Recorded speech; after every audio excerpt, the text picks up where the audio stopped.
आज के इस वीडियो में हम डिस्कस करने वाले हैं unary increment and decrement operator को कितने तरीके से हम रिप्रेजेंट कर सकते हैं।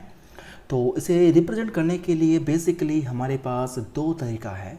उनमें से सबसे पहले वाले जो वे है इसे रिप्रेजेंट करने का, उसे कहते हैं हम लोग प्रीफिक्स ऑपरेशन। यूनरी इंक्रीमेंट या यूनरी डिक्रीमेंट ऑपरेटर को रिप्रेजेंट करने के लिए जो सबसे पहला तरीका है उसे हम कहते हैं प्रीफिक्स ऑपरेशन। इसे कहते हैं क्या है, प्रीफिक्स ऑपरेशन होता क्या है बेसिकली, इसे देख लेते हैं। सबसे पहले डेफिनेशन देखें, when increment or decrement operator is used before the operand it is known as prefix operator। किसी भी ऑपरेंड के पहले अगर आप यूज़ करते हो किसी भी ऑपरेटर का, अगर आप किसी भी ऑपरेंड के आगे यूनरी इंक्रीमेंट या यूनरी डिक्रीमेंट ऑपरेटर का यूज़ करते हो तो उसे हम कहते हैं प्रीफिक्स ऑपरेटर।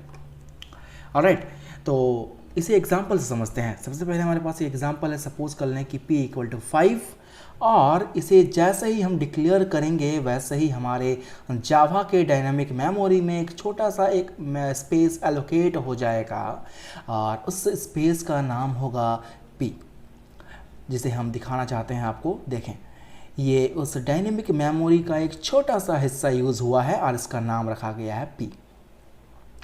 और ये बिफोर ऑपरेशन के है, मतलब कि हम अभी तक प्रीफिक्स ऑपरेशन को नहीं एग्जीक्यूट किए हैं, उसके पहले जस्ट डिक्लेरेशन है p का वैल्यू उसके लिए है। अब जैसे ही हम इस प्रीफिक्स ऑपरेशन को लिखेंगे तो सबसे पहले तो ये जान लें कि प्रीफिक्स वे में या प्रीफिक्स तरीके से यूनरी इंक्रीमेंट ऑपरेटर को कैसे लिखा जाता है। देखें, उसके लिए लिखना पड़ेगा p that is the variable is equal two plus plus p। Plus plus P का मतलब क्या हो गया कि ये जो आपका प्री मतलब होता है कि आगे, किसके आगे, कोई भी ऑपरेंड। तो यहाँ पर ऑपरेंड हमारा क्या है, p है ऑपरेंड, और उसके जस्ट आगे हम इस्तेमाल किए हैं किसका यूज़ किए हैं, यूनरी इंक्रीमेंट ऑपरेटर का यूज़ किए हैं, जस्ट इस p नाम का ऑपरेटर के आगे। तो ये तो हो गया प्रीफिक्स ऑपरेशन में किसी भी यूनरी इंक्रीमेंट को रिप्रेजेंट करने का तरीका। अब इसका एग्जीक्यूशन कैसे होता है वो देख लें। जैसे ही मैं इस कोड को रन करूंगा, सपोज कर लें कि मैं इस कोड को रन कर रहा हूं, इस कोड को रन करने के बाद हमारा जो p है, ये p, इसके अंदर में कौन सा वैल्यू स्टोर होगा। तो देखें, पहले हमारे पास है प्लस प्लस, तो नियम के अकॉर्डिंग पहले इस p का वैल्यू 5 से 6 होगा और उसके बाद ये 6 जो है वो p के अंदर में स्टोर हो जाएगा। यानी कि ऑब्वियस सी बात है, पहले 5 से इंक्रीज करेगा 6 और वो 6 स्टोर होगा p के अंदर में। राइट, तो देखें, पहले उसका वैल्यू इंक्रीज किया, 5 से 6 हुआ, फिर उसको स्टोर कर रहे हैं p के अंदर में। तो ये हो गया आफ्टर ऑपरेशन। इसे मैं एक प्रोग्रामिंग के थ्रू भी आपको दिखाने वाला हूँ इस थ्योरी वाले पार्ट के लास्ट में।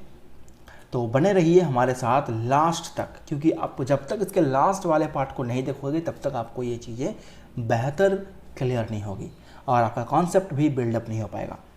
देखें, तो इस तरह का जो ऑपरेशन है जहाँ पर वैल्यू को पहले इंक्रीज़ किया जा रहा है उसके बाद उसे स्टोर किया जा रहा है, इस तरह के ऑपरेशन को कहते हैं चेंज बिफोर एक्शन। पहले आपका वैल्यू चेंज हो रहा है, 5 से 6 हो रहा है, उसके बाद उसे हम स्टोर कर रहे हैं, इसे हम कहते हैं चेंज बिफोर एक्शन।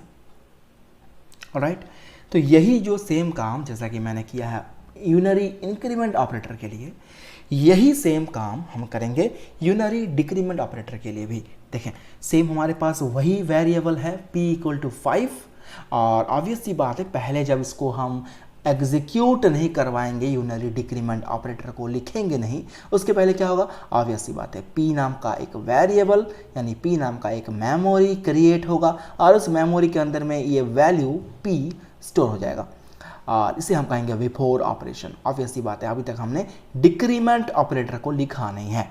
तो देखें इसे जैसे लिखने का तरीका क्या होता है, इसे लिखने का तरीका यूनरी इंक्रीमेंट जैसा ही होता है, कोई डिफरेंसेस आपको देखने के लिए नहीं मिलेंगे। देखें तो यहाँ पर INT p इक्वल टू 5 और ये मेमोरी क्रिएट हो गया उसके लिए और इसके अंदर में वैल्यू स्टोर हो गया।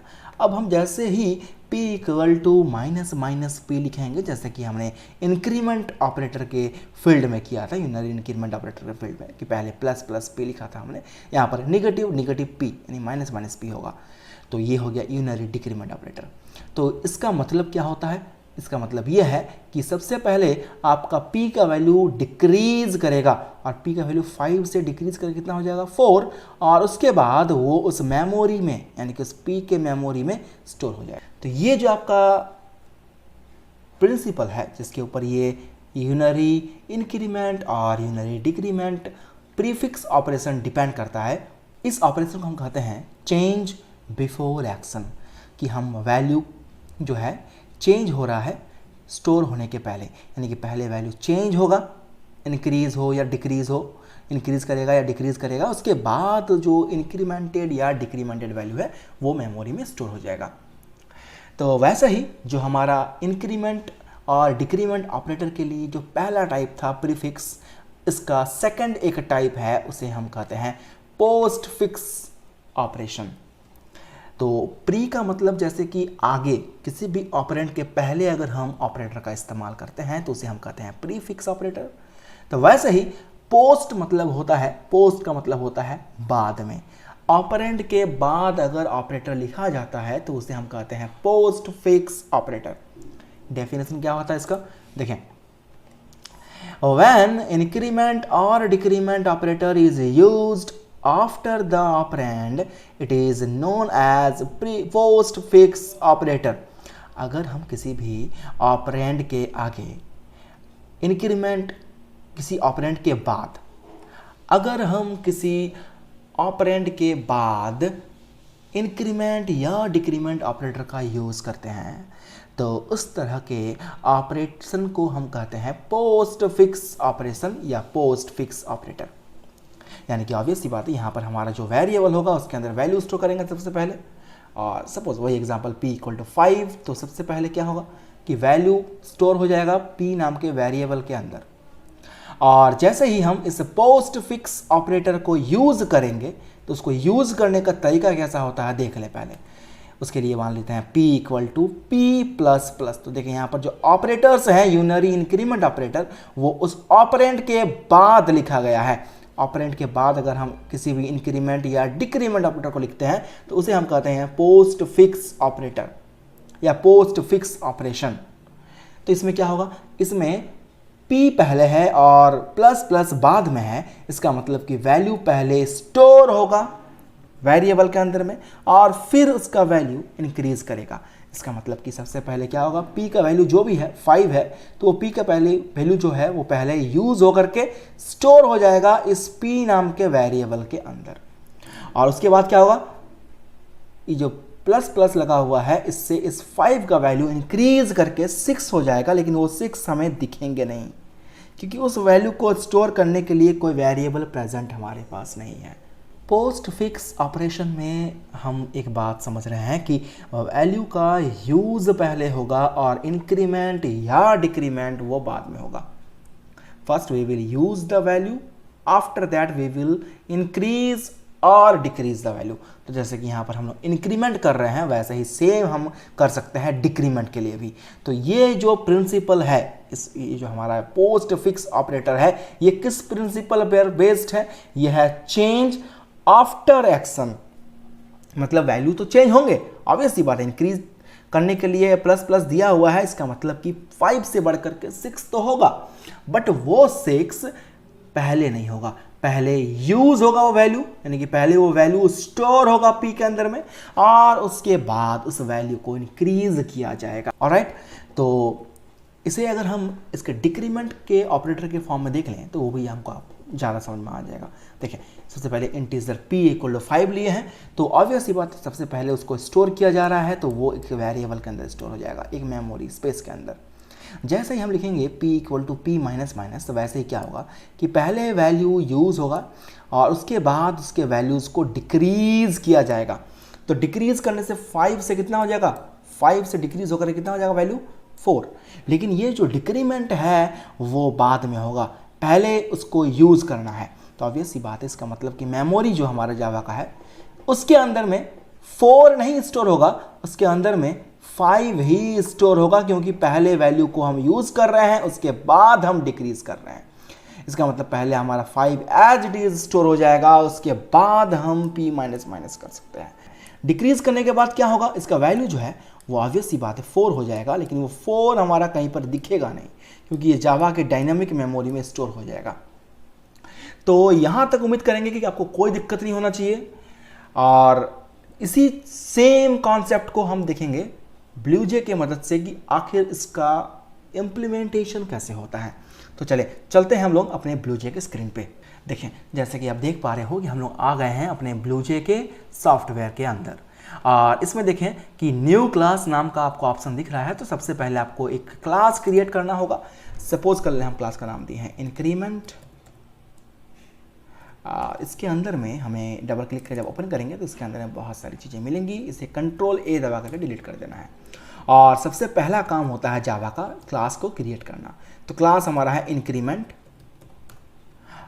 इसके अंदर में दूसरा काम जो होता है that is public static void main.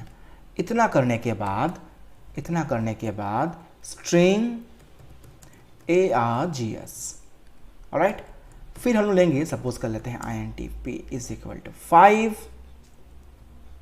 Suppose करते हैं p इक्वल टू 5 और लिखते हैं p equal two plus plus p, और इस वैल्यू को हम करते हैं प्रिंट। इस वैल्यू करते हैं प्रिंट स्क्रीन पे। उसके लिए system.out.println नाम का हमारे पास स्टेटमेंट प्रेजेंट है, जिसका इस्तेमाल करके हम किसी भी डेटा को प्रिंट कर सकते हैं।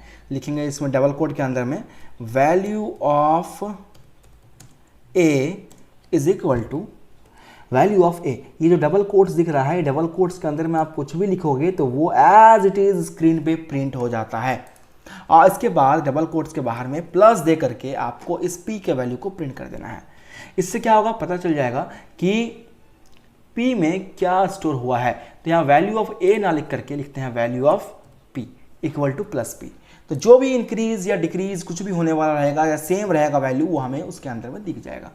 देखें, कंपाइल करने के बाद हमें दिख रहा है नो सिंटैक्स एरर। इसे करते हैं क्लोज और करते हैं राइट क्लिक एंड ओपन। तो देखें value of p equal to 6 हो गया। पहले value of p equal to कितना था, पहले value of p equal to 5 था। इसका यूज करते हुए वो 6 हुआ और वो 6 p के अंदर में स्टोर हो गया। तो ये हो गया हमारा, इसे हम लोग कहते हैं, ये हमारा हो गया prefix increment operators. Prefix increment operators इसे कहा जाता है। और इसके बाद अगर हम चाहते हैं कि प्रीफिक्स इंक्रीमेंट के साथ साथ प्रीफिक्स डिक्रीमेंट भी देख लिया जाए, तो सपोज कर लेते हैं इसकी जगह पर लिख देते हैं माइनस माइनस। तो इस 5 का वैल्यू पहले घटना चाहिए और 4 होना चाहिए, और वो 4 होना चाहिए प्रिंट। कंपाइल करने के बाद इसे चलते हैं हम लोग रन स्क्रीन पे। तो देखें, तो वो 5 जो p का वैल्यू था वो घट गया, पहले 4 हो गया और उसके बाद वो 4 हो गया प्रिंट।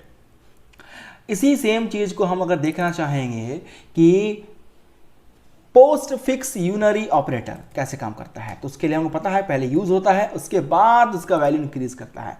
इसका मतलब इस कोड के अकॉर्डिंग p का वैल्यू अगर फाइंड करना हो तो ऑब्वियस सी बात है हमको इस p को ही यहां पर लेना होगा, क्योंकि ऑब्वियस सी बात है पहले आपका p है, उसके बाद प्लस प्लस है। इसका मतलब क्या होगा कि पहले आपका वैल्यू को किया जाएगा यूज और उसके बाद उसको किया जाएगा इंक्रीज। तो पहले p का value as it is 5 print हो जाएगा और उसके बाद वो जो 6 इंक्रीज होने के बाद होगा वो इस p के अंदर में स्टोर नहीं होगा। चले इसे करते हैं कंपाइल और करते हैं क्लोज।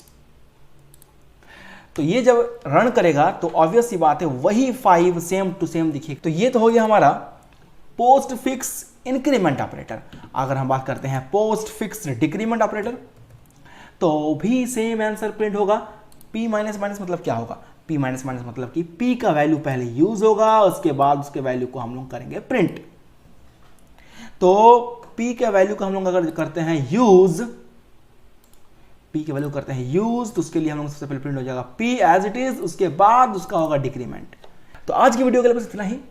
उम्मीद करूंगा कि ये वीडियो आपके लिए हेल्पफुल रहा होगा, और अगर आपको हेल्पफुल लगा होगा तो डेफिनेटली अपने दोस्तों के साथ शेयर जरूर करें। और अगर आप इस चैनल के साथ ऑलरेडी जुड़े हुए हैं तो डेफिनेटली अगले वीडियो में आपसे मुलाकात होगी एक नए टॉपिक और एक नई नॉलेज के साथ। तब तक के लिए take care and good bye.